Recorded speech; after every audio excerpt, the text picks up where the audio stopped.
If you're enjoying Pigoted Podcast, why not sign up to our Patreon? You can get access to loads of extra stuff. You get access to extra episodes every single week. You get access to giveaways that we do. We've done giveaways on rum, giveaways on NFTs, loads of sponsorship stuff. You get access to the Discord community. You get early access on episodes that are being released. You get to ask questions to our guests. There's loads of extra stuff that you get, and it starts from just £1 a week, £4 a month. Think about it this way. Would you miss an episode of Pigoted if we didn't release one? Yeah? Well, would you miss £1 if it went out of your bank account? No?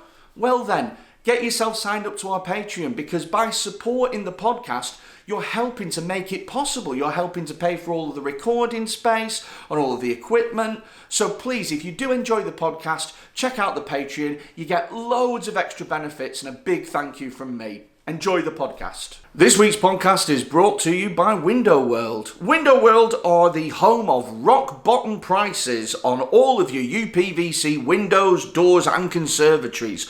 Right now they're doing a very special deal where you can get 8 windows and 2 doors for only £2,495. So if you're thinking about getting new windows or doors, if you want to upgrade yourself for 2022, then get yourself down to windowworldupvc.co.uk or give them a call on 0151 531 0056. That's Window World, the home of great quality windows and doors.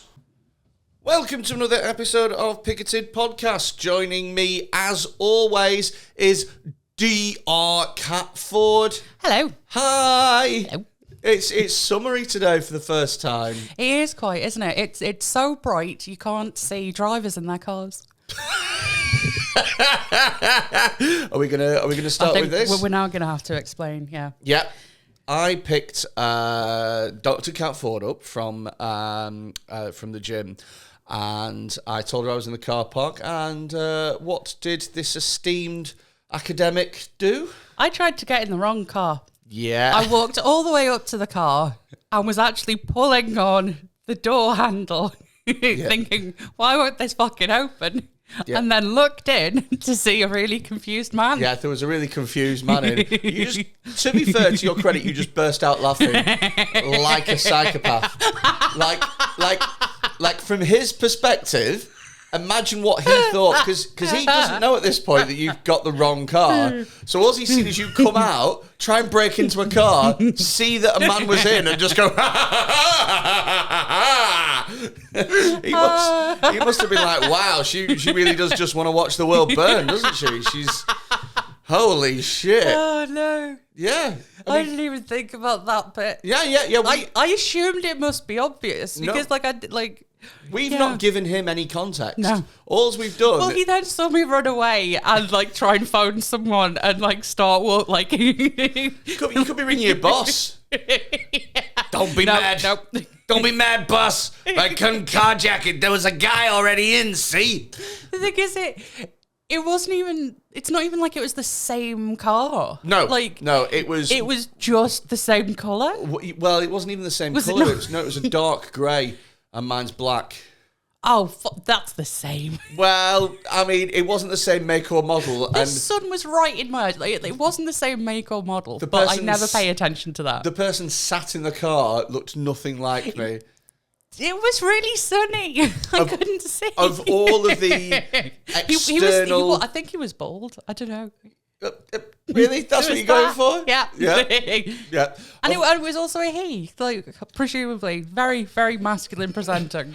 So, very masculine presented. Is that what you're going for? Yeah. Well, I mean, that should have been the giveaway that it wasn't you. Oh, slam! Yeah. I mean, I would think that if that was any other experiment and you'd ignored that much external data being presented to you, you'd be slammed in the academic research community. Yeah, but I wasn't in research mode. No. I was in get in the car mode. So I saw a car and tried to get in it. This is what I say about academics, man.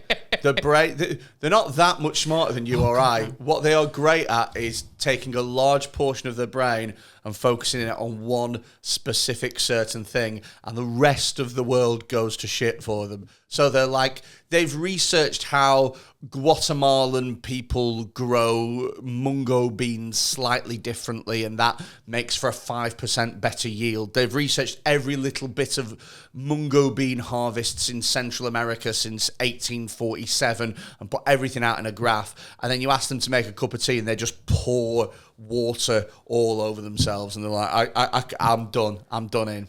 What the fuck's a mungo bean? No idea.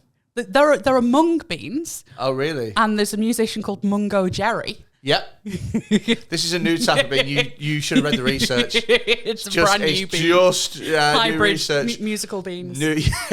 Beans, the musical fruit. The more you eat, the more you toot. Exactly. These are like mung beans, but they've got rhythm. Yeah. Okay. Yeah, that's the test to see if you got a mung bean or a mungo bean. You hold it up. You know, like how with seashells you can hear the sea. Yeah. You hold it up and you can hear. And you go, that's a mungo bean. Yeah. And then if you listen to the other one, it just goes like with no rhythm at all. You go, that's just mung bean. Yeah. Yeah. Okay. I'll take your word for it. I love how you're not coming with me on this flight of fancy. Well, You've gone, look, I've done all my silliness for a morning. Serious time I'm now. good for an hour. Yeah. We got an hour of seriousness, and then that is it. I'm also in a bit of a fucking mental mood because I drove back from Glasgow last night, and Glasgow is really very far away. It's just far, and the thing is as well is it's not a nice drive. So for me. And again, I don't know why I'm moaning here. I travel literally all over the country. I probably do about 30,000 miles a year, something like that, unless Compare the Market are listening, in which case I do 8,000 miles a year because I've just figured that there's no way of them ever finding out. Yeah. So, yeah, fuck them. So, yeah, I was driving back from Glasgow, and it's the worst drive because a good drive is like, it'll break things up. Like I'm driving to Nottingham tonight.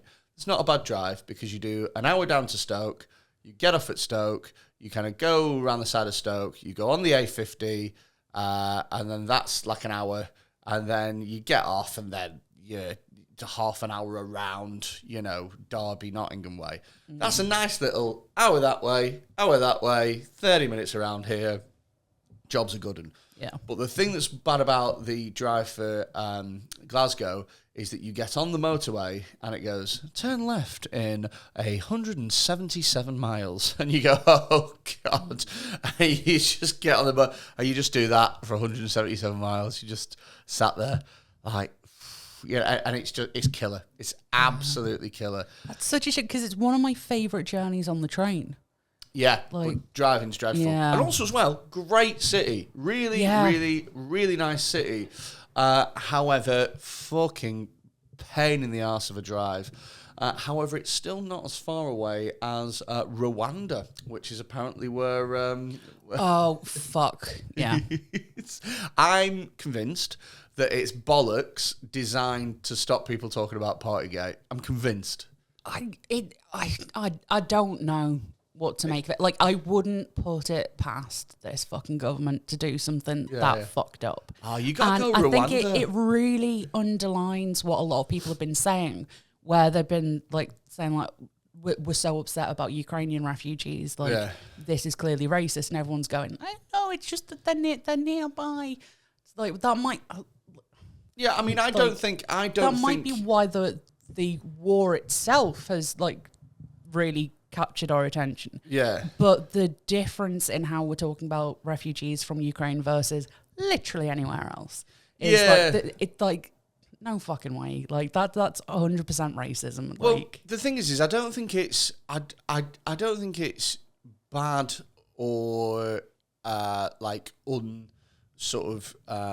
what's the word? I don't think it's totally out the blue to think that we care more about things that are closer. Do you know what I mean? That can't. So the fact that, and I know this sounds mad, but Euros were in Ukraine in 2016 or whatever. Do you know what I mean? We all, your average on the sort of bloke on the street. Oh, I remember when we fucking got the Euros. Fucking Spain one, I think. Really, you know what I mean?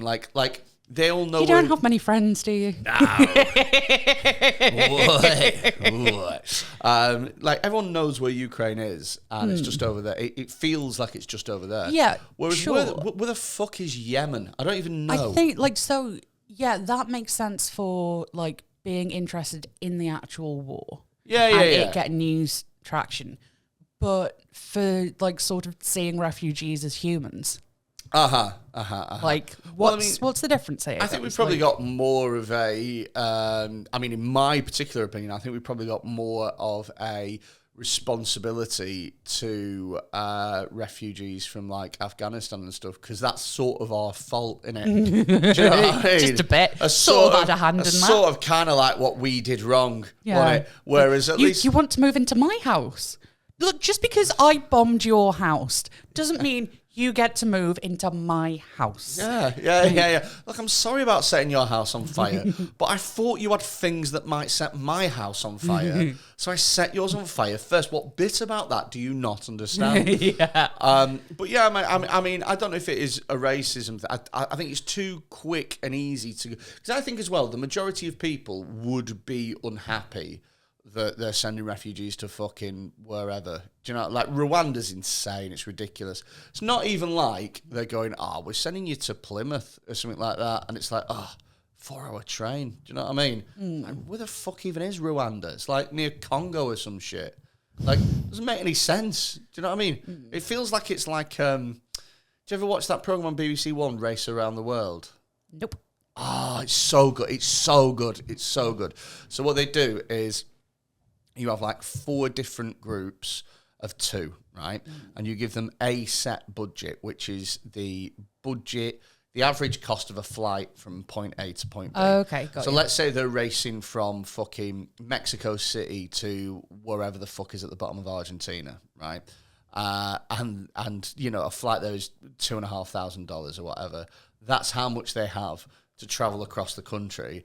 And it's a race. Whoever gets there first wins $100,000. Now you can take jobs along the way, so you can like try and earn money to try and. So there's like little tactics at play and stuff, and it's fucking class. It's so great because you always get the one group that are like, well, I think we should probably just travel first class train.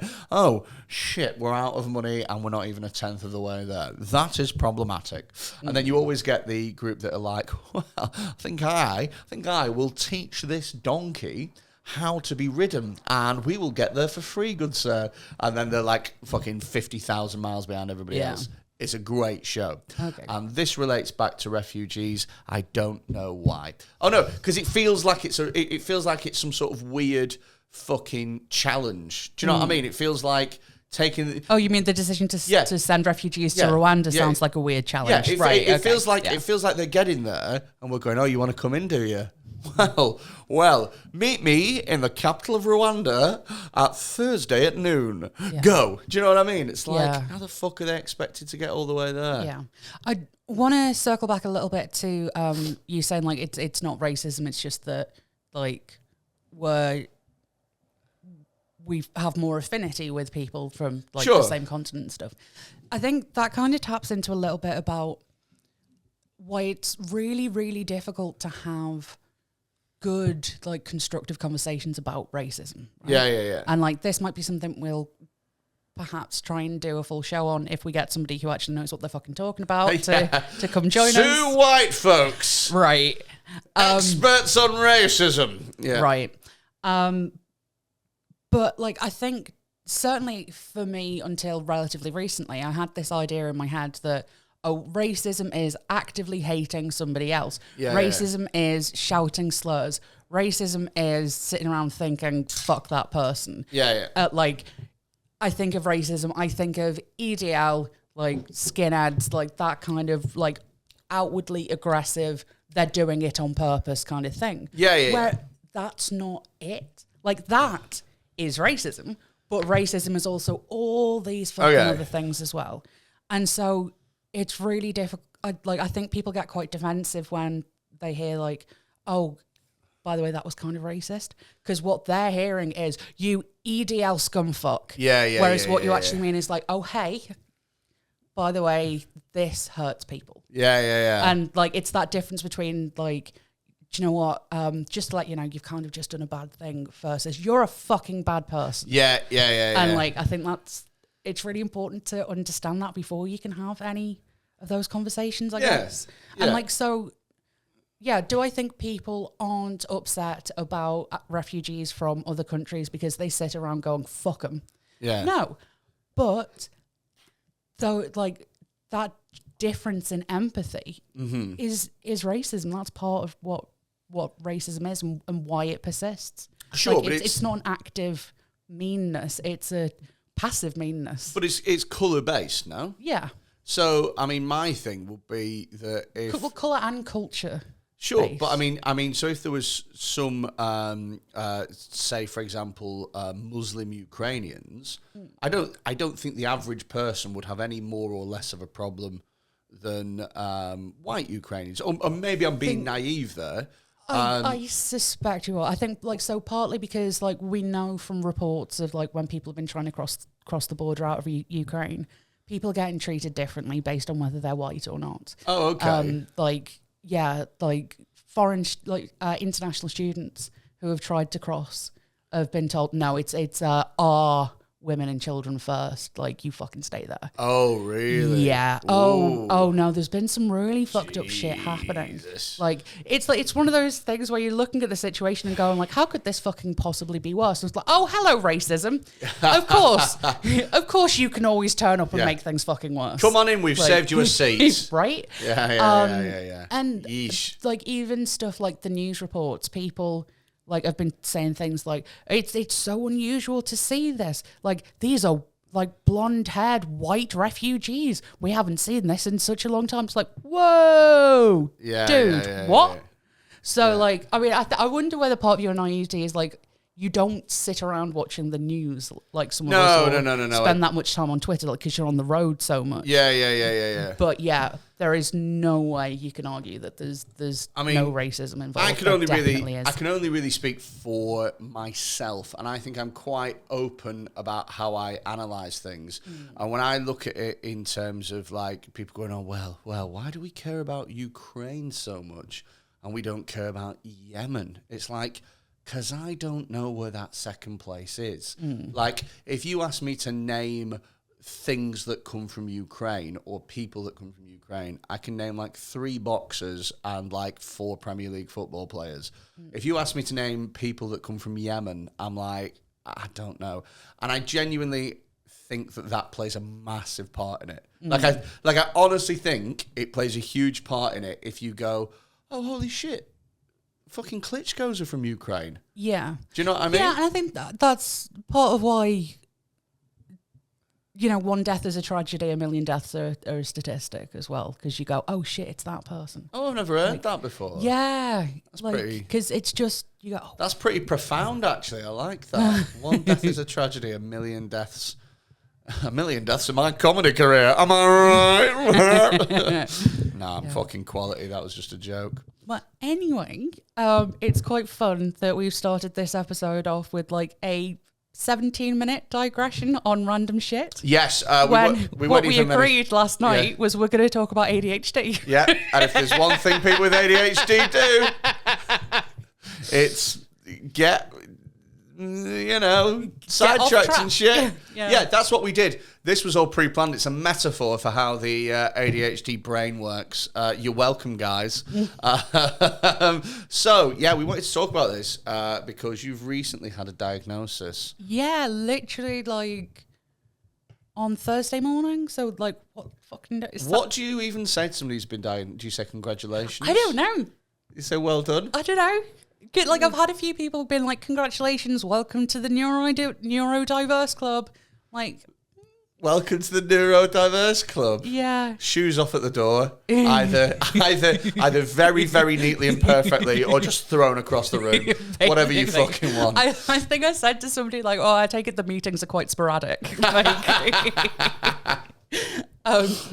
what even is the neurodiverse? Are you just talking about the club of anybody whose brain doesn't work, quote unquote, normally? Is that because I imagine that you don't have an awful lot in common with, let's say, What's the opposite of ADHD in my head?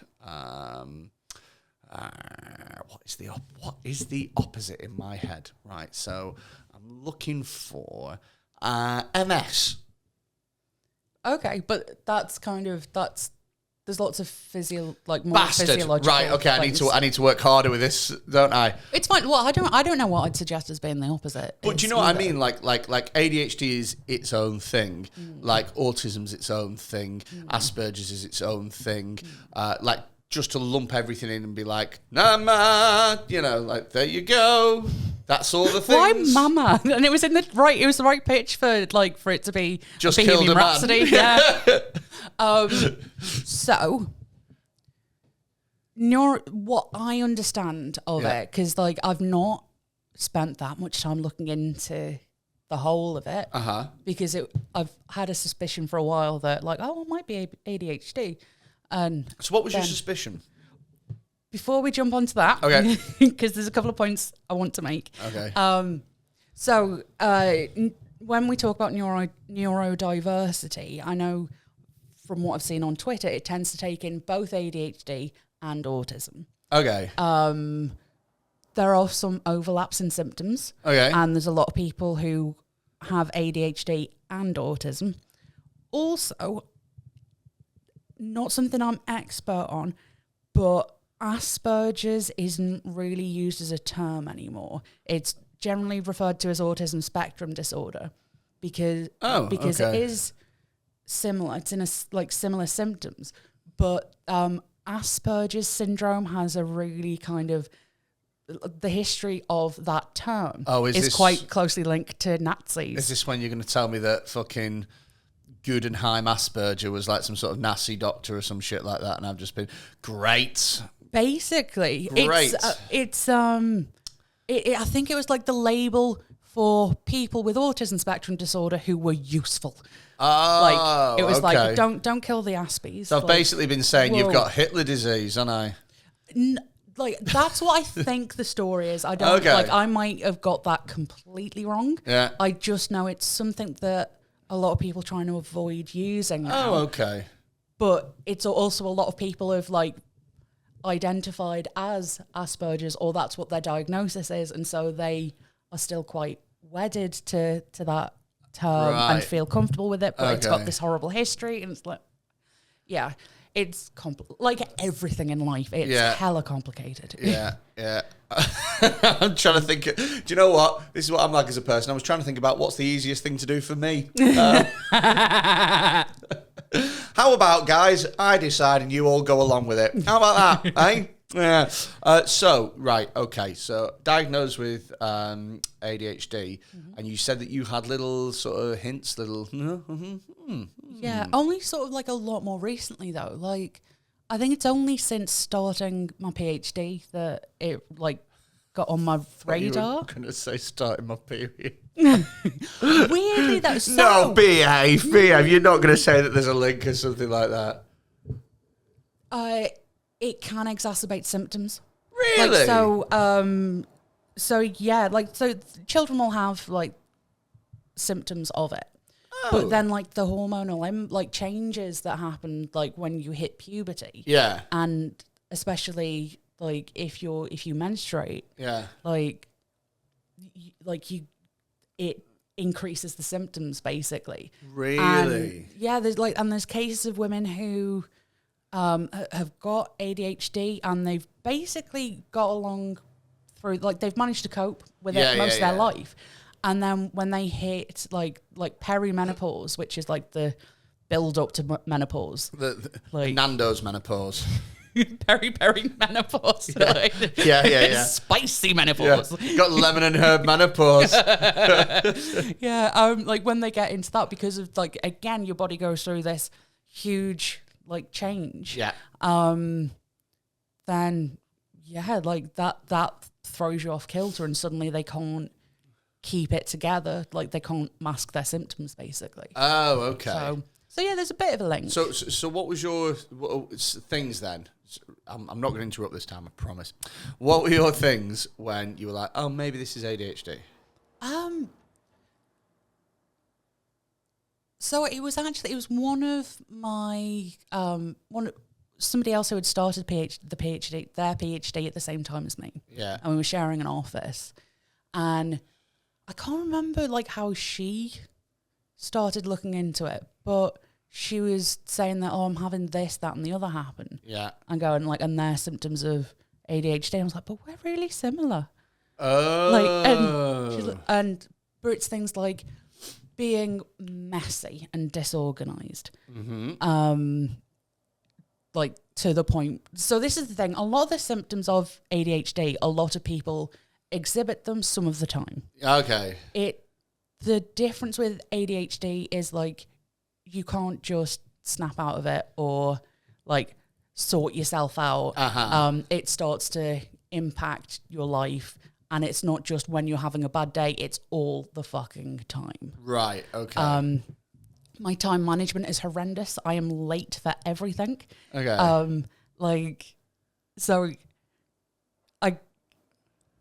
So I went to the gym this morning, like before meeting up with you, and I picked up. I thought, right, you're meeting me at 12:30, so I'll stop working out at 12, half an hour. That should be enough time to get a wash, get dry, get dressed, right?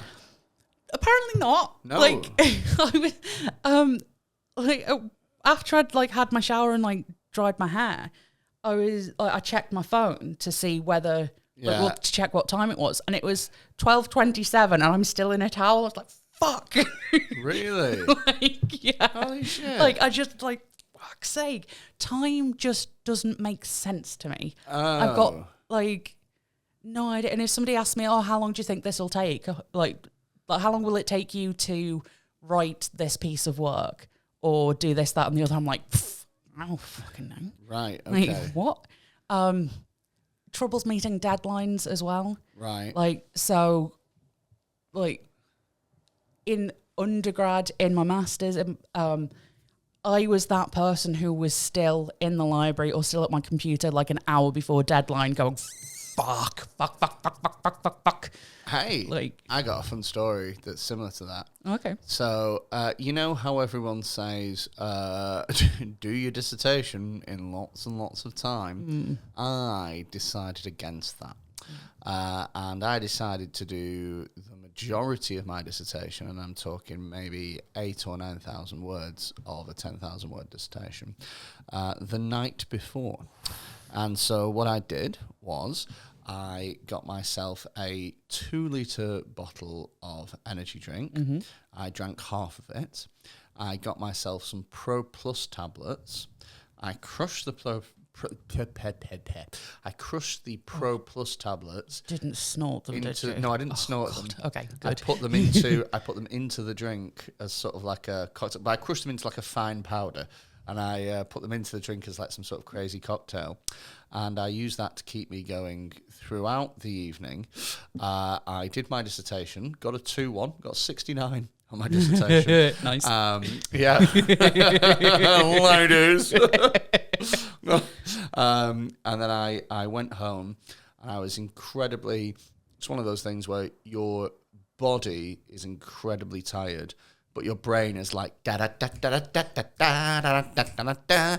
No, you ain't going to sleep. No, you ain't going to sleep. I know your body's really tired, but you ain't going to sleep. And then I literally got off the bus because I didn't drive at this point, and I felt my tum-tum when I stood up to get off the bus. I felt it go, and I was like, oh dear, that feels an awful lot like That's a disaster poo. Wet water poo. Yeah. And so I had to run home, and I was quite literally running home with my hands pushing my anus cheeks together to try and get myself. And honestly, it was like I got onto I know they do it in like American Pie, American sorority film. Like, hey, I spiked him with laxatives, and now he's going to shit his pants. And he gets there.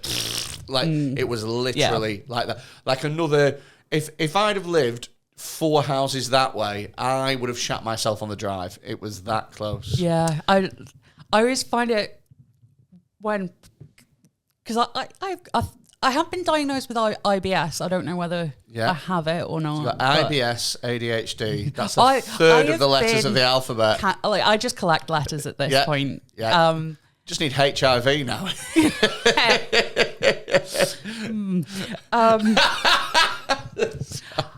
Thanks for the offer. I'm going to say no. No, you thank said you. No. You said no. Yeah, but like in those situations, I'm always like, okay, do I run, which means a lot of like effort, or do I walk slowly and really concentrate on clenching? Because it's hard to clench and run, right? Do you go for speed or control? I tend to go for control because I'd be too worried about falling over. Because if you fall over, that's total loss. You're gonna fall over and shit yourself at the same time. You look like a really... Which is like, that's a nightmare scenario. Like a muddy water fountain. Somebody opening their kids going, someone's just fly tipped a chocolate fondue fountain. Oh no, it's that boy from the street shitting into the air. Yeah. Put your marshmallows away, David. It's not what you think it is. No. Yes. Please stop bringing dead men talking content here. So yeah, that's I can imagine that's a video you've been sent, or you're gonna get sent that video. At some point, poo water fountain boy with, or something. Like somebody there with no. But this is the thing though, is I would 90% of the time I would go for control over speed too, because my top speed is nowhere near as good as my top control. Do you know what I mean? Yeah. Like my top speed is maybe 8 miles an hour, which isn't really worth losing all control over. However, it was... You could crush a can of Coke with them butt cheeks. But I couldn't catch it if it was rolling down a hill. So here's the thing though, is sometimes you'll get a rumbling in your tum-tum and that will tell you, no, this isn't a control thing. This is a speed one. Like this isn't a collect all the crystals and do a perfect run. This is a speed run. There's your ghost. You gotta beat it. And it was just. Ugh. So those are the downsides to ADHD. Yeah, there's loads of others as well. What are the upsides? What are the positives? I'm not there yet. Oh, really? So it's a journey. Learning this out about yourself is a journey. Yeah. So I'm quite curious, I guess. That's quite common for ADHD, is like you're interested in lots of things. Willing to try lots of things. Yeah. I can be a bit of an adrenaline junkie in some ways. Okay. So I've done quite a lot of public speaking because that thrill, I'm like, gimme, because we like change and we like stimulation. Okay. That's what ADHD brains really buzz off. So you'll get a lot of ADHD people in the entertainment business. So Mulholland, who you've met several times, has been diagnosed with ADHD. Yeah. And I to him. Oh, has he got his diagnosis now? I believe so. Is he self-diagnosed? He might be. I can't remember. I'm going to tell you this. I have a bit of a problem with self-diagnosis, specifically when it comes to autism and stuff like that. So there are things within the stand-up comedy community, it is now considered to be cool to have a neurodiverse thing, and producers and TV people are like, oh my God, neurodiverse as well. Oh yes, please, let's get them in. And so there are now people self-identifying as having things, or what they'll do is they'll go, oh, I am definitely on the autism spectrum. And what they will mean by that is that they have one characteristic of autistic behavior some of the times that is mildly inconvenient on a scale out 2 out of 10. Do you know what I mean? Whereas I know people who've got autistic kids, I've worked with autistic kids myself, and how parents of autistic children do not fucking lose their minds at these people in the green room is beyond me. Do you know what I mean? Because again, having worked with people that genuinely have autism and seeing what they have to put up with and deal with and stuff, and then seeing these people who sort of turn it on and off depending on who's around, Right. drives me insane. Completely disagree with you. Yay! Bigoted podcast! I was actually just sitting here wondering, I'm quite proud of the fact that I've gotten quite good control over not interrupting people. I don't interrupt people. It really upsets me when people interrupt me, and then it started getting to the point I need to make him shut the fuck up. Oh, really? Right. Well, tell me. Maybe it's, again, I can only go off what I've seen and having. That's one of the. So to start with, with diagnosis and self-diagnosis. Yeah. It's so fucking hard to get diagnosed. The people who do get diagnosed are and who get diagnosed early, it happens because, one, the people around them know that this disorder exists. Yeah. Two, their symptoms are bothering other people. Okay. That's how you get diagnosed, is because you piss other people off. Okay. If you're just sat there suffering and no one knows, or even if you're just sat there suffering and you ask for help, it's whatever. It's not a problem if I can't hear it. Yeah, basically. Squeaky hinge gets the grease, right? Yeah. I mean, there's a light that's been on in my car for about 4 months. I've no idea what it does. The car still runs, so fuck it. I've no idea what the light does. But that's exactly the attitude that people take to people with neurodiverse things. It's the car still runs. What's your fucking problem? Yeah. And so I've the only reason why I've got diagnosed when I have is because I've had to pay to go private.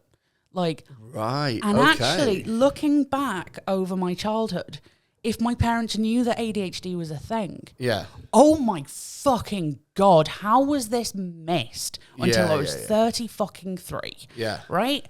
When I approached my GP, which took me 5 months to get around to doing, even to the point where I'd made an appointment to talk to him about ADHD, and then I was like, when he phoned me back, I was like, oh, I can't fucking remember. Oh. It's just great. Yeah. When I first said to him, he was like, okay, well, what symptoms do you think you have? I was like, well, I started explaining them, and he's like, oh, everyone does that. Okay. It doesn't fuck their lives up, though, does it? Yeah. So this is... And because we get trained by society to look, this is how you behave, this is how you get ahead.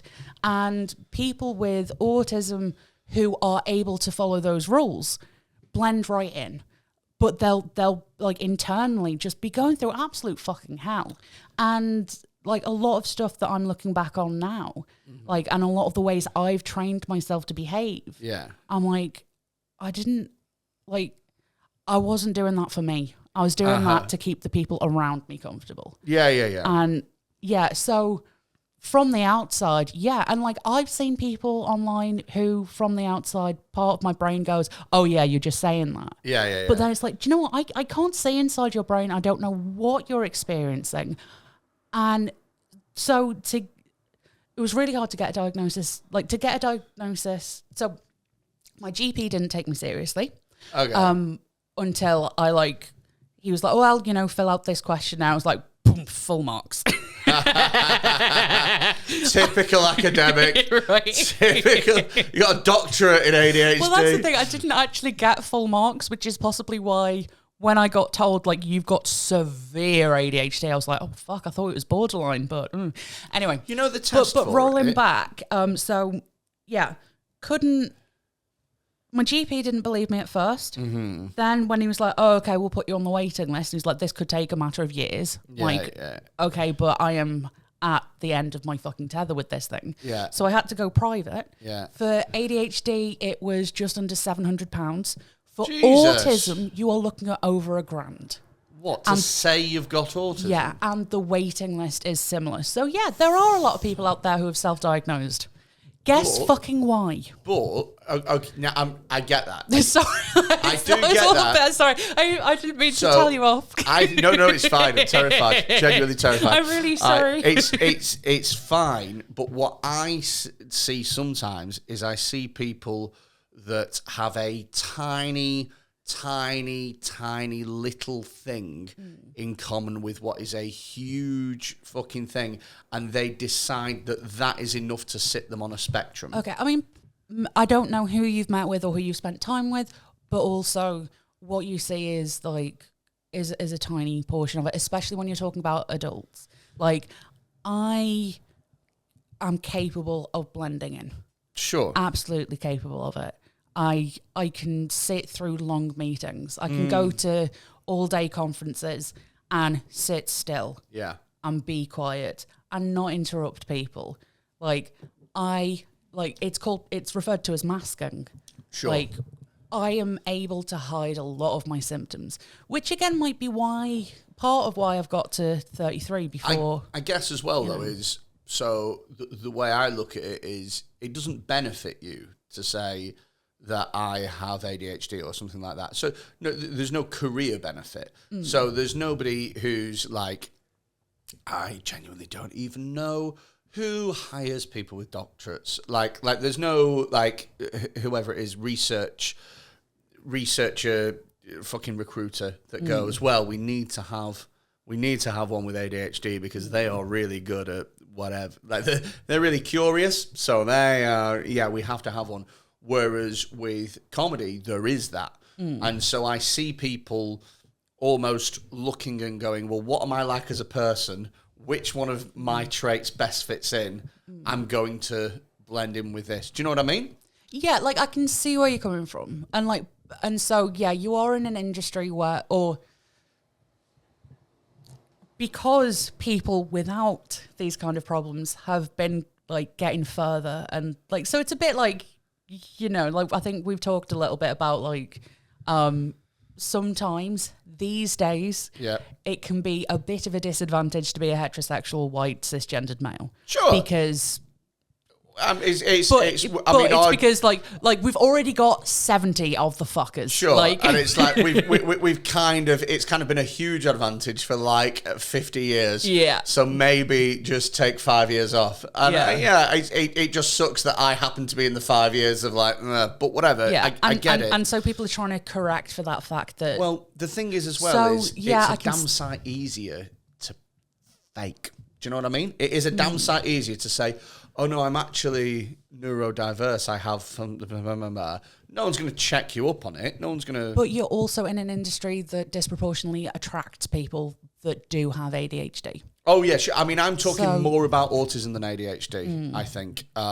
It's funny. I think my perception of it is, even within the umbrella term of neurodiverse, there's like... a ranking system, and like anyone with autism, it's like, that's the best one. Get what have you got? Sorry, because I think people fetishize it a little bit. That's probably the right word to say.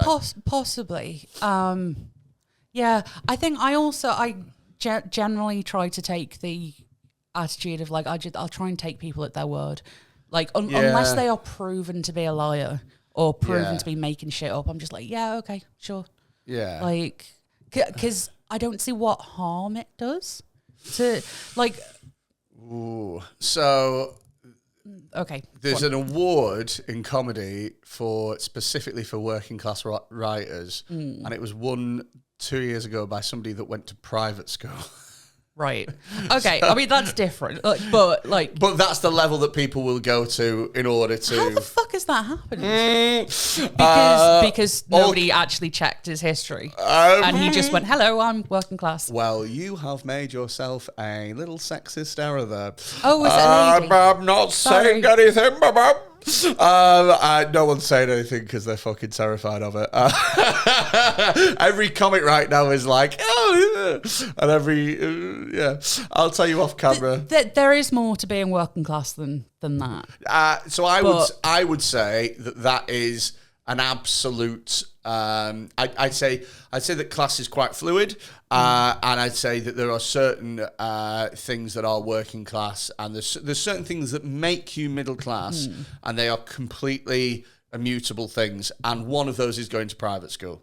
I think that that's such an advantage and such a level up that the minute that you go through that, I think that you transcend class. Like, genuinely. Yeah. I think that just... I think, it probably does give you it depends which private school you went to and how long you were there. Like, if you went to, like, if you were there for 20 minutes and they showed you around. Like, I went to prep school. Oh, okay. But I don't even know what that is. So preparatory.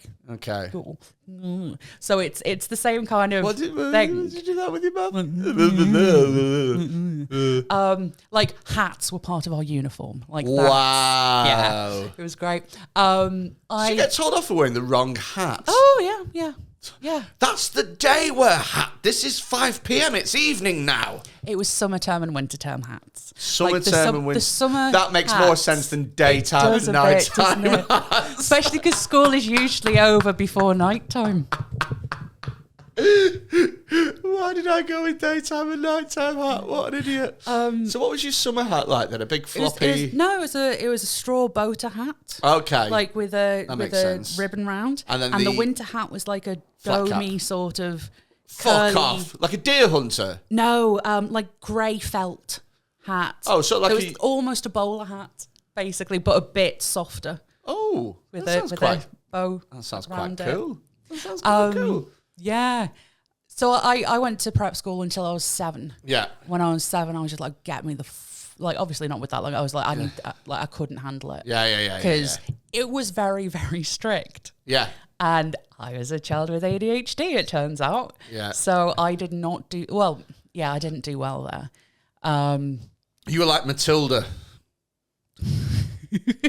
What? Like so, in what like, way? so Matilda didn't like her school, did she? And she was magic. And so she, she needed to get out of there. I can see that. I think also she was magic. Fucking hell. It's like getting a book report from a child. She was magic. She didn't like her school because she was magic. But you get what I mean in my roundabout way. Kind of. Like, it just wasn't the right environment for me. Like, also, because as well as it being strict, one of my teachers was, like, big on humiliation as a learning tool. Oh! Which was, like... I've been there. Not... like we had... So our desks were desks with, like, a lid. Yeah. And, like, you kept your stuff in your desk. Yeah. Mine was just fucking chaos. Yeah. And I'd tidy it.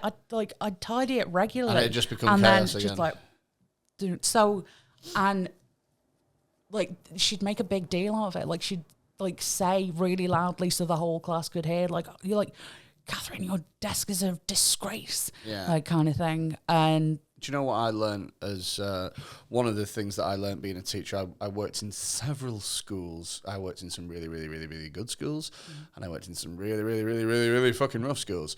And the thing is that everyone assumes that the best school is the school with the best grades, and that is the biggest fucking mistake. That's the biggest slip you can make.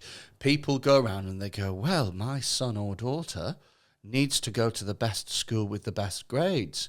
And you go, cool, your son or daughter has very specialised learning difficulty needs here.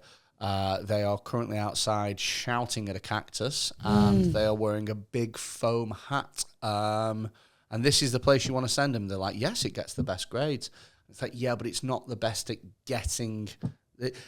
It's the best at getting the best grades from the perfect, absolutely... when I say perfect, I mean perfect for an education environment. yeah. Also, they're going to have that attrition as well, because like I went to that private school and was just like, no, get me out, Totally. get me out. Totally. Whereas if sometimes you can go to, in fact, really regularly, you can go to schools that don't have the best academic grades, but they have the best setup for getting whatever your kid needs. Because if you take them to one of these fucking top ooh-la-dee-da schools, they look at the special educational needs that your kid's got, and they've never had any fucking... Not had any training. They've not had any experience. Well, that's the thing. Like these top schools, they're not as regulated as state schools. Oh yeah, like, because well, yeah. But I mean, even the top state schools. So if you're judged as outstanding on your Ofsted, basically what happens is every 5 years, Ofsted sort of peep in and go, hello, is it still outstanding in here? Looks to be. Cool. See you later, guys. Bye bye now. Bye. Whereas if you are requires improvement or inadequate, they are on you every fucking minute of every day to make sure that this is the best of the best of the best. And even if you're in a school that's just rated good, the fear of dipping into that fucking Ofsted micromanagement is enough to make sure that staff are on it. Whereas a lot of the outstanding schools are not outstanding; they just haven't been reviewed properly in a decade. So you know, it's a lot of the times they do a 1 day visit. Do you know what I mean? And they come in and they go, they're only human. They come in and they go, well, this is an outstanding school, so it says on my report.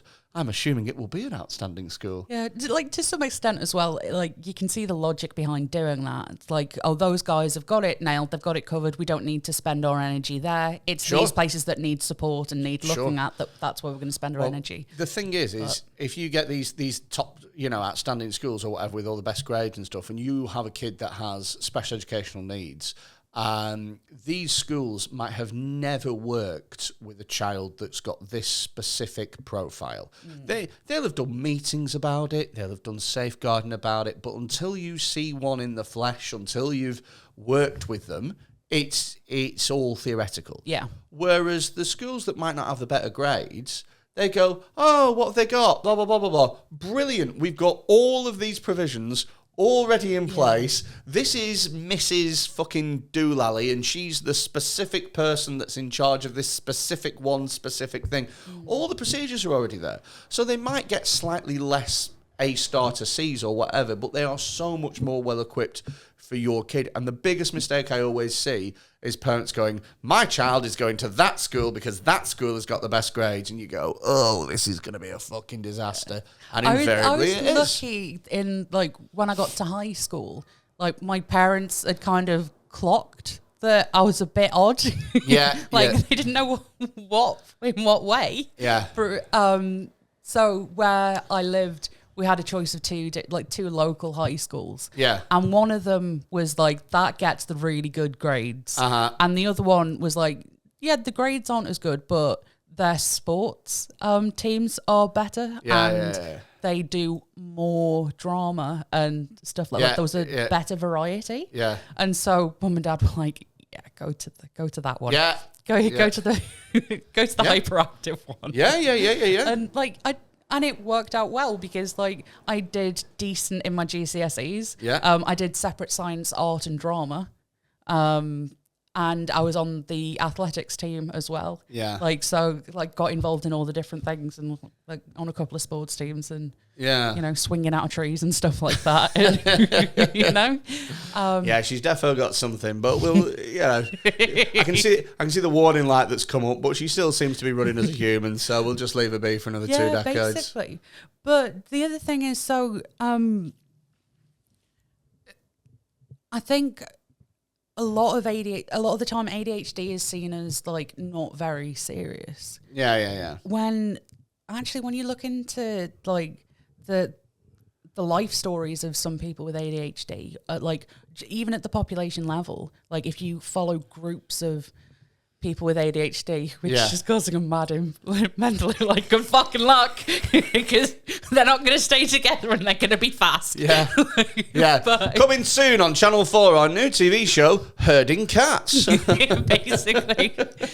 But, so high-end estimates is that ADHD is prevalent in about 7% of the population, but it's generally agreed that it's underdiagnosed.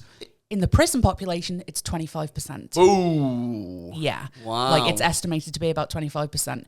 Because one of the things is it's all about self-regulation and, like, trying to control impulsivity and trying to cope with your emotions. Yeah. And when you've got a deficit in both of those arenas, you're going to get yourself into shit. Oh, yeah. So, yeah, it overrepresented in the prison population. Yeah. People with ADHD, on average, live 13 years less than people without ADHD. Wow, that's not great. We're going to have to put a trigger warning at the beginning of this one. Wait. Because suicide's pretty common in people with ADHD, as Really? is self-harm. Which when I found that out, I was like, oh. I see. Fuck. Like, it's not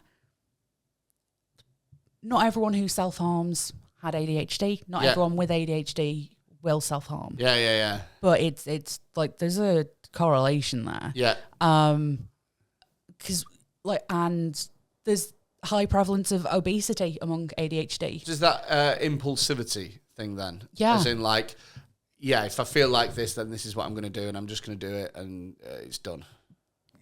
Kind like for which thing? All of those things. All of them. So yeah, like, I'm just going to do this. Yeah, it's like that very short term thinking. Oh. Also, because especially if it goes undiagnosed, like you get loads of other problems like that fall in because, you know, the whole world's telling you you're behaving wrong and you don't fit in.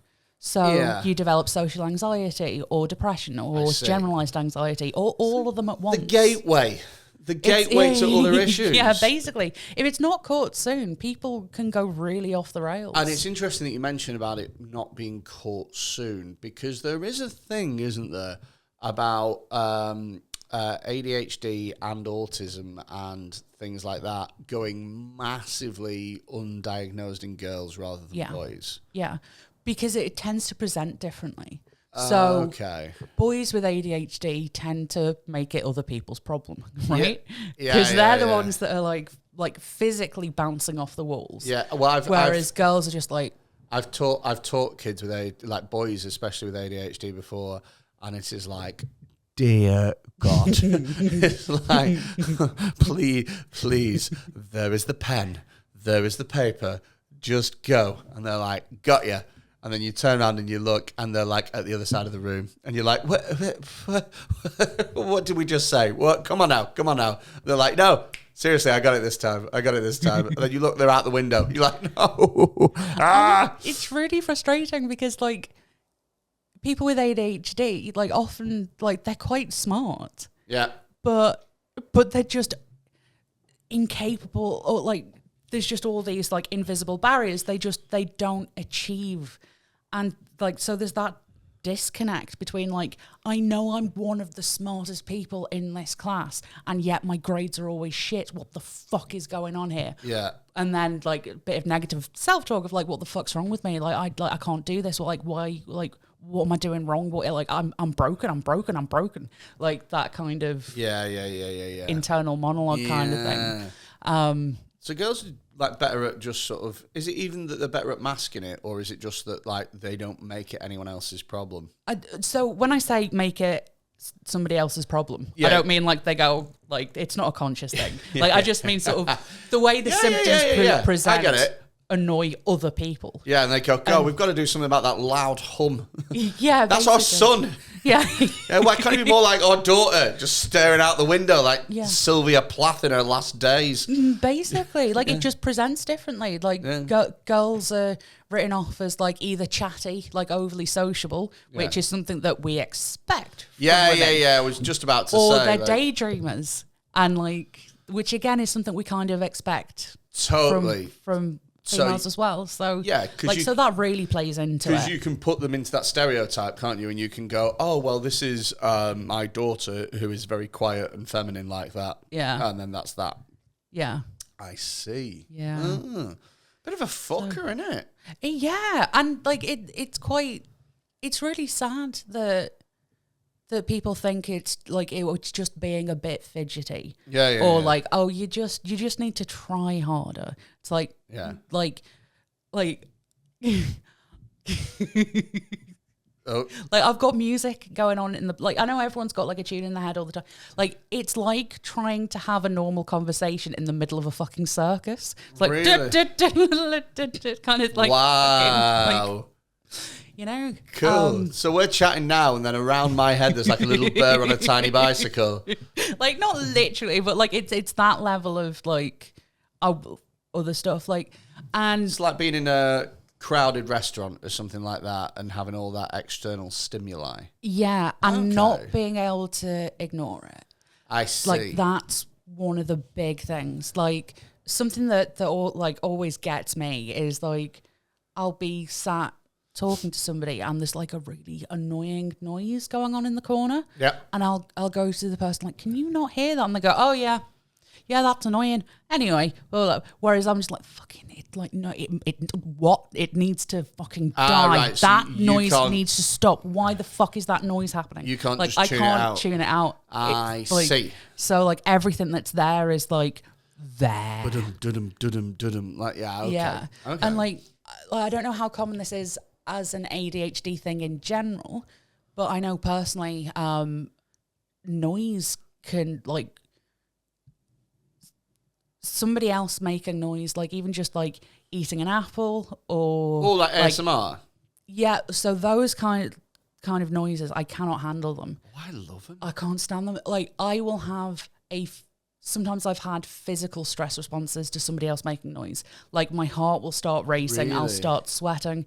What noises? Chewing noises really do it. Like, that will really set me off. Okay. There was... That's why me and you get on so well, because I don't chew. I just swallow like a duck. Yeah, mouth sounds, like, I'm always quite paranoid when I'm here about, like, how wet or dry my mouth is. Because okay. I can't stand that fucking crackly mouth I've never sound. thought about that in my life. I can't cope with it. There was once I was in a cafe because...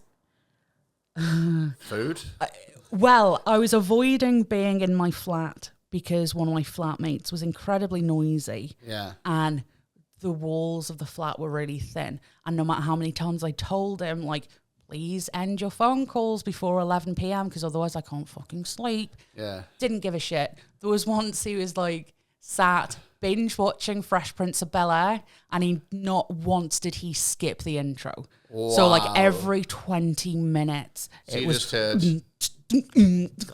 Fuck. Go on. And, like, go on, do it again. That's what the sounds, the intro sounds like, isn't it? Doom, doom, ba-doom, ba-doom, doom. Well, yeah, that, okay, Boom, ba-doom. whatever. Now this is the story all about. Look at a minute, just sit right there. A town called Balloon. Imagine if that was it. Yeah. It's It's like it's Vic Reeves doing that. I don't know why that makes it so silly. But yeah, it's like, so it got to the point where I hated him. I hated him. I used to get migraines walking home because of the stress of knowing I was going to be back in that room. So anyway, so I was in a cafe avoiding going home. Yeah. And there was a couple on the next table eating a crepe, a pancake with a spoon. So, like, the spoon hitting the plate and pushing through and scraping and then going in their mouth and the chatting. And I started having a panic attack. Did you? I had to... Thankfully, you paid at the beginning before you sat down because I just stood up, like, just rushed out of there, ended up running down the street and then down into an alley and was just doubled over crying. Wow. Because a guy sat next to you was hitting a plate with a spoon. Yeah. Like, Yeah. It's that kind of, like, I couldn't tune it out and I couldn't keep control of my emotions in that situation. Yeah. And it was just like, I can't cope with this anymore. Fucking hell. It's like, yeah.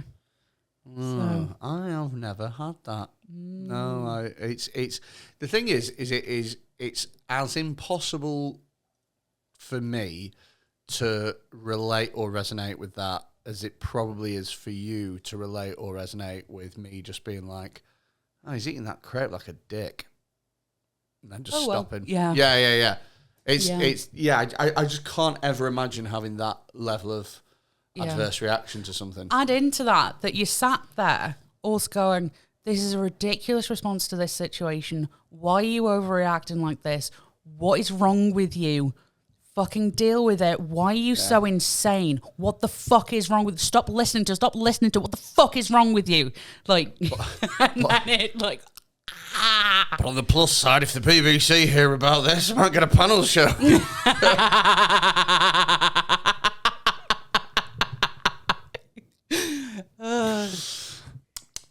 It's the thing. I appear to taste salty.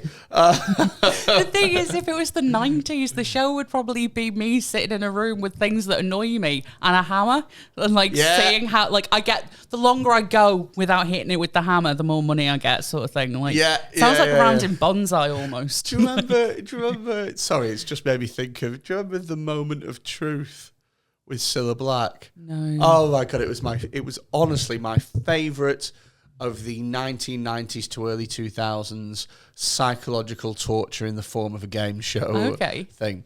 So it was Cilla Black, and what she'd do is she'd go around to people's houses, as Cilla Black did, and she was like, and I love, and... Whoa! Yeah, that's what she did. No, she didn't. No. That was a Manc accent, if I've ever heard one. Yeah, no. That was Manc. Fucking lads. Oh my fucking God, listen there, kid. This is your fucking moments of truth, all right there, kid. That's what she That is did. the worst Scouse accent I've heard in some while. Do you know what? I think I've remembered what the TV programme is, but carry on. So, it's called Moment of Truth, right? And Cilla Black would come around to someone's house, and she'd be like, okay, kids, I'm going to set your dad a challenge. Your dad has to successfully spin 40 plates for 60 seconds. I remember this. It was great. And then they'd have a guy who worked in the circus or whatever. It was like, look, mate, you put it on, you just do, good luck, you got a week, right? And then what they did was they'd let the kids and the wife pick out all of the stuff that they wanted. So the kid was like, I'm going to get a new bike. And so that was like, oh, maybe if your dad loves you enough. And the dad's like, trying to spin plates. Well, literally and metaphorically, because he's still got to fucking work his job. And he's there in the garden till 11 o'clock at night with a little head torch on, trying to spin a fucking plate or whatever. And then the moment of truth would come. They'd be in the studio and she'd be like, how you been getting on this week? And you see a shattered, beaten man. And they've gone, well, you've just about got... Here's, by the way, before we start, here are all the prizes that your family won. You know, what is it that you do again? You're a roofer. You could never afford to give your family all these nice things, could you, John? And then it's like, and the big fucking cooker set. Bikes for the kids. They literally let the kids go up and fucking sniff the bike. Oh, Daddy, I've always wanted this bike. Don't let me down. And then they go, 60 seconds live on television. How much do you love your family, John? This is your moment of truth. And then they'd have to spin them all for 60 seconds. And if one of them dropped, then you could just see the family silently resent him for the rest of their fucking lives. Yeah. And that was on national television every week. And looking back on it, was a bit harsh, but at the time, fuck me, it was compelling. Yeah, it was great. It was great. The only one I can remember was somebody had to name all the service stations on the M6 going from north to south. I could do that, literally. Well, yeah, you've driven it enough. I think it was that. Yeah. I remember. What's your favourite M6 service station? Do you have one? So everyone says T-Bay as a port of call. I can see what it's got its attractions, it's got its charms, but that's not what you go to a service station for. No, exactly, and it's also about £7 for a fucking lamb and mince pie that's the size of me fucking, I was going to say dick there. And leave the viewers to decide whether that's a bargain or a rip-off. Yeah, exactly. But also, so I'm pretty sure that's not how they measure pies. It's because dicks are quite variable, apparently. Yeah. The best one, and this is not up for debate, is Sandbach. My sister would agree with you. Because it has a 24-hour McDonald's. Okay, yeah. Sandbach is one of my sister's favourites. Mine is Keele. Keele's nice. But I went to Keele University, so I've got a lot of emotional attachments to Keele's nice, however, it shuts at 10. As in, when I say it shuts at 10, it doesn't shut at 10. What I mean is that all of the shops there, pretty much every shop, apart from like the mankiest... Starbucks stays open. The mankiest W.H. Smith you've ever seen in your fucking life. Whereas Sandbach... I think it's been refurbished, Keele services. Nice. It's so much nicer than when I was at Keele Uni. Oh, if I'm going down... on the way there, I'm doing Keele. Do you know what's quite Keele's nice? great. Well, they might have closed this off now. There's a sneaky little back passage out of Keele services on the southbound side. Okay. And if you go, it's in the truck area, and like up a little thing, and then you're on a country road, and you can get to Keele University down that road. Oh, lovely! And it saves you loads of time. It means you don't have to take one of the junctions. It also means that if you're at Keele and in the middle of the night you want a latte, if your friend who drives also wants one, you can go on a little road trip. If you're an absolute fucking psychopath and it's 3 a.m. and you desperately want a latte, no one's walking it. Oh my lord! It's just about walkable. But the only issue with it is it's down wiggly, windy, dark country roads with no lighting. And yes, I've done that walk a lot. You'll get tourists. You know, like in like beaches, like they have the little the turtles that hatch and make their way to the sea. Oh yeah. This will be like British version of that. Oh my god, it's the Keele University Midnight Starbucks walk. You see a lot of pissed, tired students. To be fair, I never saw anybody else do that walk. That one's in a hedge. Let's help it. Go on, little guy. Go on, you get your mochaccino. There you go.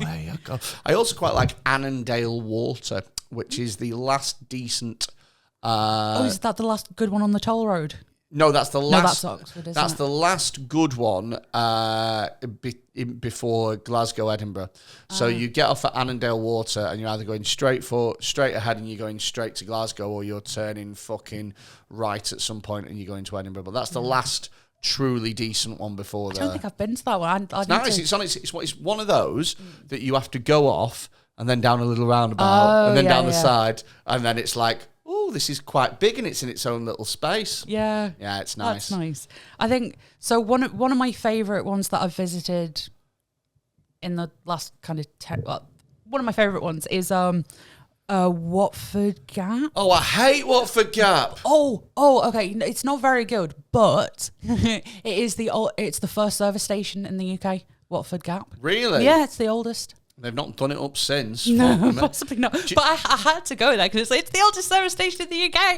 You know what drives me mad about Watford Gap is that it's a long trip to Watford. Yeah, it's nowhere near Watford. It's a big gap. It's a big fucking gap. It's near the village of Watford. Nowhere near Watford, or like just inside the Watford Village Gap. Yeah, basically. Give me this shit. Right, that's the end of the show. Tell us what your service. Tell us what's your favourite service station and why? T-Bay is a hack choice. Gloucester is a hack choice. Weatherby is a hack choice as well. I'm not having any of those three. Fair enough. And a lot of people all tell me T-Bay is the best. Because that's not a proper service station. Like, no, it's a farm shop on the M6. That's what it fucking is. Yeah, it's got to be exciting with a hint of despair, or